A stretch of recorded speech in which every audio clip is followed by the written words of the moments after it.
দেখলাম আর একজন এমপি, চলচ্চিত্র শিল্পী, ভালো শিল্পী, তাকে আমি সম্মান করি, তিনি গেছেন বিজেপির কোনো একটা নেতার সাথে মিটিং করে রিজাইন করতে। আমি আপনাদের জ্ঞাতার্থে বলি উনি আগেই ইমেল পাঠিয়েছিলেন এবং থ্যাঙ্কস টু হার যে আজকে উনি ফিজিক্যালি জমা দিতে গেছে।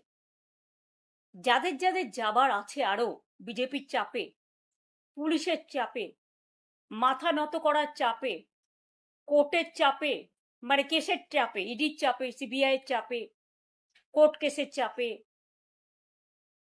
তারপরে হচ্ছে ভয়ঙ্কর ভয়ঙ্কর সিআইডি কেসের চাপে, সিবিআইয়ের চাপে, আইসিওসির চাপে, এসটিএফ এর চাপে, তাদের অনুরোধ করে বলবো প্লিজ 21শে জুলাইয়ের আগে যার যা সিদ্ধান্ত নেয়া, যারা যারা বাঁচতে চান জীবনে লোটা কম্বল নিয়ে, তারা দয়া করে যেখানে ইচ্ছে যান বিজেপির কথা শুনে।